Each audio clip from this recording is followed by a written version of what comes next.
Alors, vous vous êtes déjà forcément posé la question, qui est le chocolat des filles? Mais c'est qui ce monsieur qui bat à plate couture toutes les personnes qui viennent faire des débats avec lui?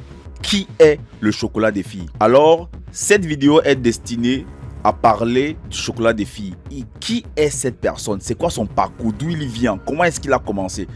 Qui est ce personnage aussi fort, aussi puissant, qui détruit littéralement toutes les personnes qui viennent faire les débats avec lui? En l'occurrence, les prêtres, les faux pasteurs et les faux gangas. Alors, je vous explique tout aujourd'hui avec Ekoumlon, car c'est lui qui a fait la vidéo. C'est parti sur le jeûne initié. Je crois que leur Dieu doit être un bandit, un vrai rigolo, leur Dieu. Il y a des hommes qui suivent le courant, et puis il y a ceux qui décident de le briser. Nziengin Tuntume, beaucoup plus connu sous le nom de Chocolat des filles, n'est pas simplement un influenceur spirituel ou éducatif, non. Il est devenu un phénomène sociologique, un accélérateur de conscience, un homme qui, à lui seul, a mis en débat ce que des millions d'Africains murmuraient sans oser le dire. Dans cette vidéo, je vais parler de Chocolat des filles. C'est bon, la Bible, le Coran, tout ça sont des livres commerciaux. Chocolat des filles, le monsieur pense que vous pourrez être frappé au jour dernier. Mais vous n'avez même, Dieu. Vous n'avez même pas une idée du nombre de menaces que je reçois chaque jour pour des gens qui prétendent être baptisés du Saint-Esprit. Pourquoi vous méprisez l'église? Attendez, il faut changer celui qui délivre le tabac. Son nom, Chocolat des filles, tire son origine d'un fruit traditionnel gabonais, l'odika. C'est issu d'un manguier sauvage des forêts, cueilli principalement par les femmes et transformé en une pâte ressemblant au chocolat. Ce nom symbolise la racine culturelle profonde de son attachement aux traditions ancestrales qu'il oppose souvent aux religions importées. Né le 30 octobre 1982 au Gabon, il appartient à cette génération charnière, celle qui a grandi dans un continent officiellement chrétien, mais c'est cette génération qui fréquente les églises les dimanches, tout en courant vers les ancêtres et la tradition quand ils ont un problème. Vous voyez de quoi je veux parler? Cette double identité presque schizophrène a forgé l'homme qu'il deviendra. Mais son histoire ne commence pas sur TikTok, elle commence sur les bancs. Il raconte qu'en 4e année d'école, une révélation lui est faite. Une phrase simple mais inoubliable. Quand tu auras 28 ans, nous aurons un travail à faire avec toi. Ce nous, il l'attribue à la nature et aux ancêtres. Peu importe l'interprétation, c'est pas ça qui compte. Ce qui compte, c'est que cette parole deviendra une graine, une programmation intérieure, une mission différée. Et c'est là que son parcours devient intéressant. Contrairement à beaucoup de figures spirituelles improvisées, Chocolat des filles est un homme formé, initié, enseignant-chercheur, pédagogue. C'est un gars structuré, un véritable docteur. Donc, il maîtrise la rhétorique, la logique argumentative, l'art de déconstruire un discours. Ce n'est pas un crieur de rue, c'est un gars qui démolit méthodiquement des argumentations. Avant d'être rebelle, si on peut dire ça comme ça, il était croyant, fervent, catholique. Il parle avec respect d'un prêtre éminent, docteur en théologie, dirigeant d'école, qu'il décrit comme l'un des meilleurs prêtres catholiques qu'il ait rencontré. Ce détail est capital. Son rejet de l'Église ne vient donc pas de son ignorance, mais de l'intérieur. Il connaît le système. Il y a vécu. Il affirme même avoir fréquenté des églises dites de réveil pendant 19 ans. Je crois que c'est l'église ou le culte de Branham, si je ne me trompe pas. Et puis, arrivé à 28 ans, comme annoncé, la mission s'active. Il quitte progressivement les structures religieuses formelles pour embrasser la spiritualité ancestrale africaine. Pour lui, la nouvelle naissance n'est donc pas le baptême évangélique. Ce n'est pas lever la main à l'autel. C'est sortir d'un cadre importé, colonial, violent, pour revenir à une source enracinée. Il compare par exemple le respect des camps ancestraux aux reliques catholiques, tout simplement. Il pose une question qui dérange beaucoup, mais qui pourtant est censée être logique. Pourquoi les ossements des saints, qui sont aussi des morts humains, seraient sacrés en Europe, seraient sacrés même pour les Africains, mais les Africains diabolisent les ossements de leurs propres ancêtres? Ça n'a strictement aucun sens. Pourquoi une statue de saint est une œuvre d'art, mais un symbole ancestral, un artefact africain, c'est de la sorcellerie? Ce type de questions ne laisse personne indifférent. À partir de 2024-2025, il explose sur TikTok. Ses lives deviennent viraux. Il atteint parfois 15 000 personnes en live simultanément. Il ne parle pas doucement, il dynamise beaucoup, il démonte. Il appelle certains pasteurs des charlatans spirituels. Vraiment, il a pris en charge les pasteurs qui ne dorment même plus la nuit à cause de lui. Il dénonce les faux miracles, les dîmes excessives, les manipulations émotionnelles, les scandales sexuels au sein de ces églises-là. Et c'est là que le phénomène dépasse donc la religion. Parce que derrière ces critiques, il a un discours beaucoup plus large, celui d'une décolonisation mentale. Il parle du christianisme des voiliers, de Dieu marchandises, des structures religieuses qui sont un héritage direct de la colonisation qui nuisent à l'évolution de l'Afrique et à la libération réelle de l'Afrique.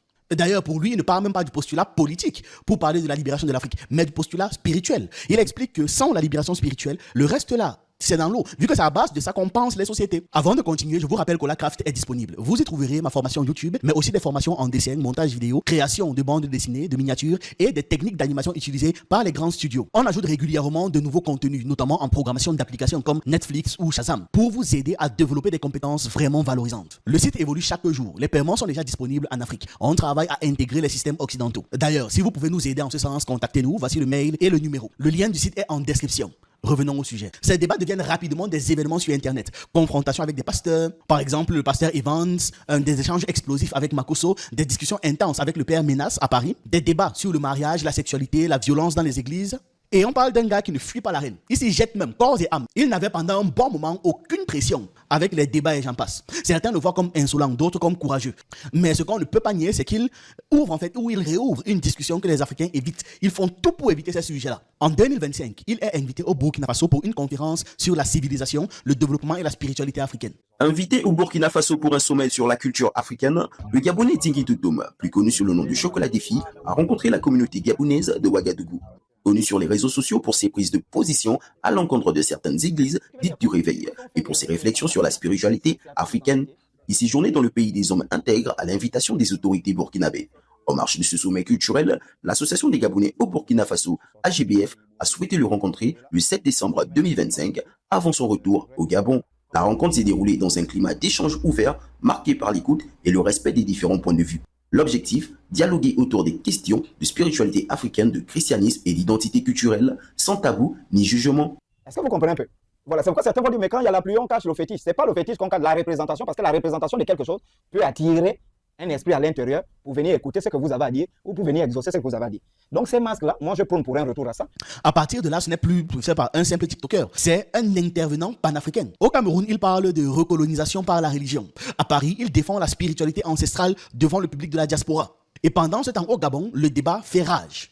On l'accuse d'être divisé. On l'accuse d'être l'antéchrist ou alors l'anti-chrétien pour les gars plus doux. On l'accuse de tester la laïcité. Mais il y a d'autres aussi qui le décrivent comme un génie, une fierté nationale, un éveilleur de conscience. En réalité, Chocolat des filles n'est pas aimé parce qu'il rassure. Il est suivi parce qu'il dérange même justement. Et dans l'histoire des sociétés, ce sont souvent ceux qui dérangent, qui ouvrent les cycles de révolution et de transformation profonde. Sa force est dans sa parole, son cerveau, sa capacité à enseigner. Sa force est dans la confrontation, dans la pédagogie. Il ridiculise toutes sortes d'arguments, même ceux qui essaient de se cacher derrière des prévisions d'apocalypse. Vous savez, la Bible est tellement précise qu'il faut en saisir les subtilités. Avant 2030, le livre de l'Apocalypse prévoit l'apparition de Moïse et Élie. Parlons-en. Que dit Apocalypse? Selon Malachie chapitre 4, les versets 5 et 6, dans d'autres versions, ce sera le chapitre 3, les versets 22, 23 et 24, Yahweh, le créateur du ciel et de la terre, annonce que souvenez-vous de Moïse, de sa loi que j'ai donnée à Horeb, et d'Élie le prophète. Ils vont venir où d'abord? Au Gabon ou bien, je ne sais pas. Ils viennent dans quel endroit? Moi je vais interférer pendant que tu vas prendre la parole là, parce que tu l'as fait quand j'ai pris Oui, la parole. je vous permets. Oui. Je vous permets. Ils vont venir quand? Bien. Précisément, Oui. selon l'information que j'ai, Oui. Je suis fatigué de ce gars. Vous avez vu sa posture? Vous avez vu?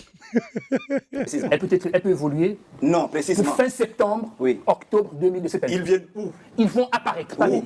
Ils vont apparaître. Où?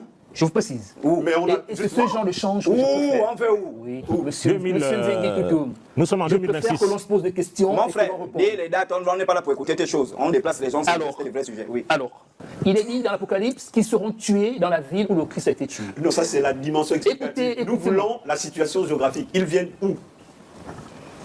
Les questions sont Il précises. les au connaît moins. pas, il les Ça a- permet d'aller aux précisions. Ils sont censés apparaître pour frapper les pays Apparaître occidentaux. où? Dans les pays occidentaux. Où? Quel pays? Attendez, Il faut changer celui qui te livre le tabac. Tu je ne comprends? fume pas. Oui, ça Je peut ne être fume spirituel, pas. c'est un tabac spirituel. Je ne fume pas. Mais Je c'est ne ce que je fume dis. pas. Tu nous convoques pour dire que tu vas donner avec précision. Non. Là où certains pasteurs prophétisent, lui, il démontre mécaniquement et psychologiquement la peur religieuse. Par exemple, dans une de ses interventions, il explique que le plus grand mécanisme utilisé par ces religions-là, c'est la peur de la mort. Moindre truc, vous allez mourir, vous allez mourir. Et il explique globalement comment est-ce qu'on amène des gens à penser que la seule chose pour laquelle ils doivent se battre, c'est pour survivre survivre. Parce que là, on n'est même plus au niveau de vivre. Survivre. Son message central est donc le même et il est très simple. L'Afrique a ses propres clés du divin, ses propres codes de la spiritualité. Elle n'a pas besoin d'importer son salut. On ne parle pas d'un gars qui est en train de prêcher une nouvelle religion. Il prêche une reconquête identitaire des Africains, si on peut dire ça comme ça. Le truc, c'est quoi? C'est que toute reconquête crée des résistances. Chocolat des filles ne s'est pas contenté de proposer une alternative spirituelle. Il a attaqué frontalement le système religieux dominant, et pas de manière abstraite. Il a mis des noms, des visages, des méthodes. Il affirme avoir passé 19 ans dans les églises de réveil. 19 ans, c'est énorme. Et ce détail est stratégique, parce que ça nous apprend qu'il parle comme un ancien du milieu. Et lorsqu'il prend la parole, il accuse ces structures-là d'être des entreprises spirituelles. Les dîmes transformées en pression financière, les miracles mis en scène, les manipulations émotionnelles, les exploitations de détresse sociale. Une église là qu'on appelle ACR. Le pasteur pentecôtiste se déclare comme le manager de la banque de Dieu. C'est cet argent qui va garantir le transfert de fonds entre la banque du ciel et votre compte bancaire. Je ne sais pas si vous comprenez ce que ça veut dire. C'est-à-dire que Dieu a une banque et celui qui est le directeur général de cette banque-là. Beaucoup d'entre vous, vous allez voir des miracles financiers se produire. Je vous assure, incroyable. Des miracles incroyables se produire parce que vous aurez respecté ce principe-là. Et j'ai reçu une dame en entretien qui est venue me voir et dit, elle a, je crois, l'équivalent de 20 millions, je ne sais pas combien ça fait en euros là. J'ai envie d'aller verser ça à la banque de Dieu pour avoir les intérêts. Ce sont des enseignements diaboliques. Sur la question de la dîme, je suis formel, hein. Je peux pour un autre débat classique, je l'ai déconstruit sur la question de la Bible. C'est bon, la Bible, le Coran, tout ça sont des livres commerciaux. Je reviens sur la question de la dîme, je vais vous prendre Deutéronome 14 du verset 22 au verset 29. Oui. Je vous lis un contexte assez simple.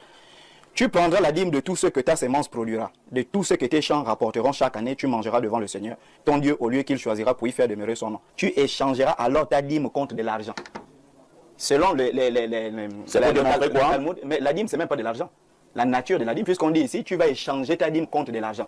Aujourd'hui, eux, ils prennent l'argent dans les églises.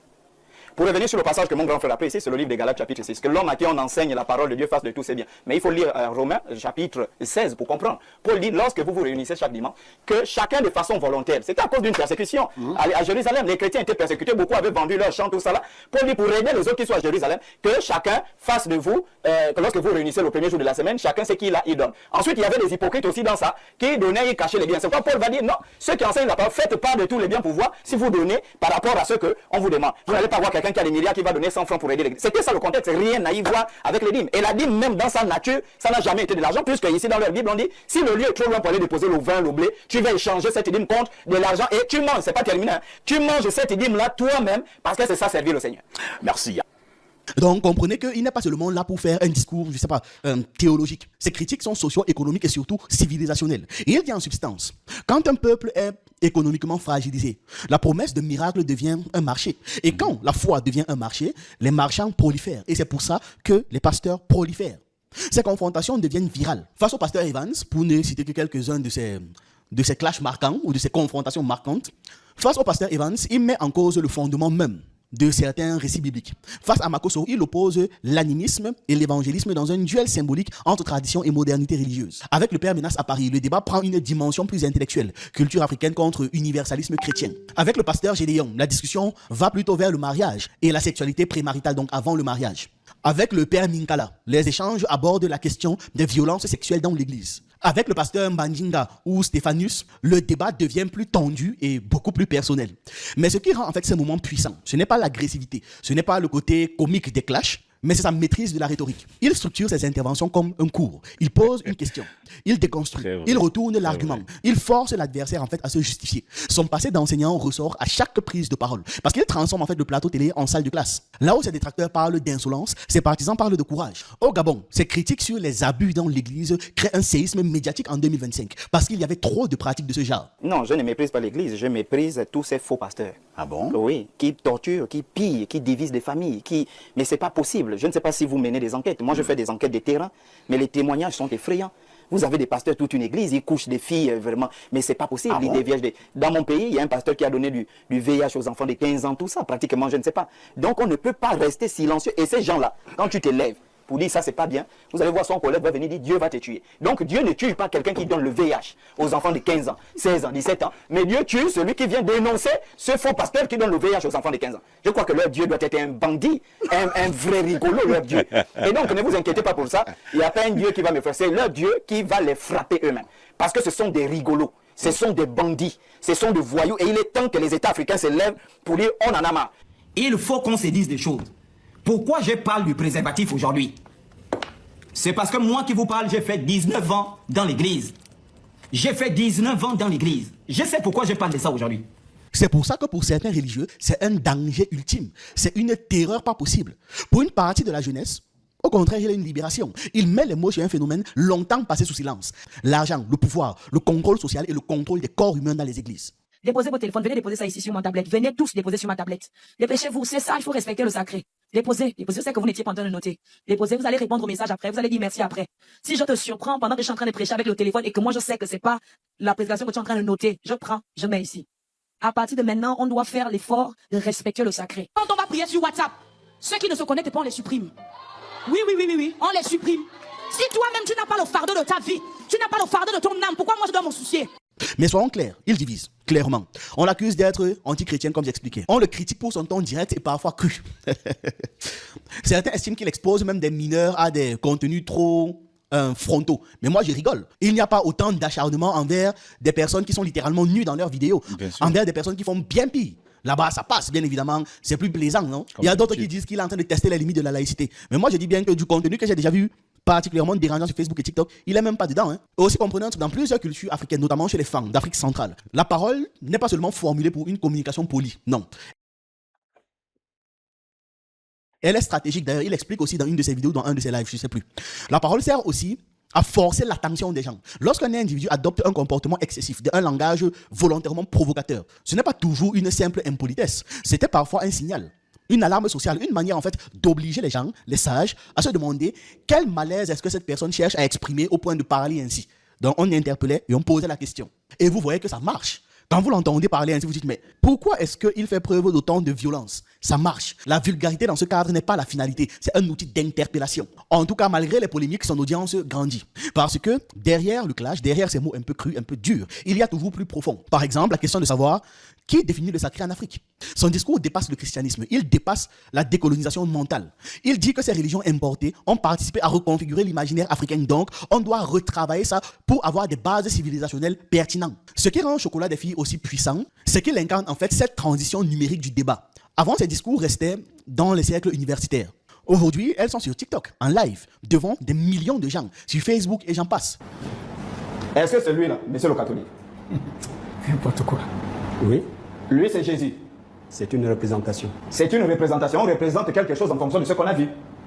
Bien sûr. Donc ce blanc-là, je montre aux yeux de tout le monde, toute l'humanité, ce blanc-là, qui a la barbe bien peignée, les cheveux bien, il a vraiment un tissu qui vaut pratiquement 10 millions, 15 millions de dollars. Donc cet homme-là, c'est Jésus. C'est une représentation. D'accord. La représentation, elle est parfaite.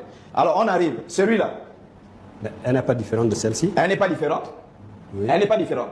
D'accord. Je donne la deuxième, la troisième, et celle-là. Cette photo, cette image falsifiée par les branamistes. La peinture d'Hoffmann. C'est une représentation. C'est une représentation. Oui. Donc, est-ce que les deux représentations-là sont pareilles? Quand on prend ces deux représentations-là, monsieur le catholique, bien sûr, quand on prend les deux représentations-là, en fait, est-ce que ces deux Jésus-là sont pareils? Moi, j'ai comme l'impression ici que c'est un Français et ici on a plus un Américain. Je ne vois pas ce que vous voulez prouver. Mais attendez, je vais vous prouver déjà les mensonges qui gravitent autour. C'est pourquoi je suis étonné quand toi, tu crois au même Dieu que Papa Yon. Parce que si je montre ça à Papa Yon ne croit pas que ça c'est Jésus. C'est vrai ou c'est faux? Le boss. C'est vrai. Ça... Il n'a pas fondé d'église, il n'a pas lancé un parti politique, il n'a pas publié, je ne sais pas, de best-sellers et j'en passe, mais il crée un espace où la jeunesse peut questionner. Son impact au Gabon est littéralement générationnel. La jeunesse connectée, celle de TikTok, de Facebook, des lives nocturnes, voit en lui un homme qui verbalise ce que beaucoup pensaient en silence, c'est-à-dire le malaise entre l'identité culturelle et les pratiques religieuses importées. Il donne des arguments à une génération qui ne veut plus croire par habitude, mais qui veut comprendre la logique des croyances. Et c'est là la vraie force en fait qu'il est en train d'amener. Il ne parle pas en mystique isolé, il parle en pédagogue. Il transforme la spiritualité en débat rationnel, en quelque chose qui est facile à enseigner. Il questionne, il compare, il contextualise. Il met face à face les reliques chrétiennes et les reliques africaines. Et il demande pourquoi l'un est considéré comme sacré et l'autre diabolisé. Il transforme le tabou en discussion publique pertinent et important. Et le truc, c'est que dans une société, le simple fait de transformer un tabou en débat, c'est déjà un terrible basculement. Et on ne parle pas d'un débat isolé, c'est massif. L'Afrique traverse une phase de réaffirmation identitaire. Débat sur la souveraineté, sur la mémoire coloniale, sur la restitution des œuvres d'art, sur la place des langues africaines. Dans tout ce contexte, la spiritualité est donc un champ stratégique, c'est même le champ stratégique par excellence. Parce que la spiritualité façonne l'imaginaire collectif. C'est elle qui permet la configuration de toute société. Et Chocolat des filles s'inscrit exactement dans cette dynamique. Il ne dit pas seulement « retournons aux ancêtres ». Il demande à ce qu'on réinterroge nos fondamentaux. Il parle de nouvelles naissances comme une renaissance culturelle en Afrique. Il lie la spiritualité et la dignité identitaire. Et c'est pour cela que son ascension dépasse la polémique. Parce qu'il y a beaucoup de gens qui comptent sur ces polémiques-là pour le descendre. Non, ça ne va pas y arriver. Son succès révèle que l'Afrique n'accepte plus les histoires sans vérification. Et les gens qui pensent comme ça sont de plus en plus nombreux. Il est à la fois le produit de son époque et le catalyseur de son époque en même temps. Parler de figures comme Chocolat des filles, c'est très important. Parce qu'aujourd'hui, quand on parle de l'Afrique, c'est souvent pour donner de mauvaises nouvelles. Coup d'État, crise, conflit, pauvreté, famine, trahison. À cela s'ajoute une domination du divertissement sur Internet. Parce que sur les réseaux sociaux, ce qui marche le plus, ce sont des vidéos rapides, des polémiques, des buzz, superficiels, des clashs, des tendances virales. La réflexion longue, structurée, est rarement mise en avant. Et je sais de quoi je parle. C'est rarement mis en avant. L'intellectuel, l'analyste, est souvent relégué au 10e plan. Parce que 10 même second plan, c'est à côté, loin là-bas derrière. On se moque même de lui que tu aimes trop faire ton sajon, celui qui est intelligent, celui qui prétend connaître tout. Tu n'as rien à nous expliquer. Bref, l'intellectuel est très loin derrière. Et dans tout ce contexte, voir quelqu'un parler d'identité africaine, de spiritualité, d'histoire et réussir à capter des millions de vues, ce n'est pas banal. On peut ne pas aimer son style, on peut critiquer son ton, mais on ne peut pas ignorer le fait qu'il a réussi à imposer un débat profond dans un espace dominé par la distraction et par des pratiques farfelues. Ce qui est cool, c'est que ça casse avec une idée reçue, celle selon laquelle les masses africaines ne s'intéressent qu'au divertissement facile. Son succès prouve qu'un discours pensé peut toucher, un discours dense peut toucher. Une réflexion sur les racines culturelles peut toucher. Qu'un débat spirituel peut devenir populaire et réellement reconfigurer la façon de penser des centaines de milliers de gens. Et c'est important. Donc au-delà de sa personne, il représente une génération qui veut comprendre. Et voilà. Ce qui m'a inspiré cette vidéo, c'est le fait qu'on parlait de lui hier matin avec les gars et je me suis demandé pourquoi ne pas faire une vidéo sur lui. Voilà, c'est chose faite. Dites-moi ce que vous pensez de lui en commentaire, pour ceux qui le connaissent. Pour ceux qui ne le connaissent pas, découvrez-le. Abonnez-vous, likez et partagez. On se retrouve une prochaine fois. Vous savez, j'ai voulu parler, mais j'ai dit bon, ça va, je le laisse puisqu'il a pris l'initiative en premier, qu'il le fasse. Et je pense qu'il a très bien fait. Il a manifestement très bien fait. Et j'ai trouvé qu'il a presque dit tout ce que je pensais de lui, tout ce que je voulais faire comme analyse. Donc je me suis dit c'était plutôt judicieux de vous transmettre cette vidéo, que vous l'écoutez. Donc il a très bien fait cette vidéo et je pense que Chocolat des filles, c'est quelqu'un d'assez particulier. Il mène un combat noble. Mène un combat pour relever l'image, redorer le blason de l'animisme, les traditions africaines, voilà, la culture, la spiritualité africaine. Donc vraiment, merci à Chocolat des filles pour le travail qu'il fait. Et aussi, je dirais à tous ceux qui m'écoutent et qui me suivent de s'abonner à ses pages et de le suivre. C'est un homme bon, c'est quelqu'un de bien. Et c'est une main forte pour le relèvement de l'Afrique. Le relèvement sur le plan culturel, sur le plan spirituel, sur le plan religieux, sur le plan traditionnel, sur le plan idéologique, sur le plan historique et j'en passe. Alors tout ce que je peux vous dire c'est Otep Ankh Oudja Seneb et n'oubliez pas d'aller vous abonner sur ma chaîne YouTube Le Jeune Initié et de vous abonner également sur Penser le Monde. Tout ce qu'on peut se dire c'est à la prochaine vidéo. Je déclare que j'abandonne Jésus, Mahomet, Allah. Il y avait toute forme de divinité étrangère impertée par la violence, par la contrainte ou par la malice. Je renonce à la Bible.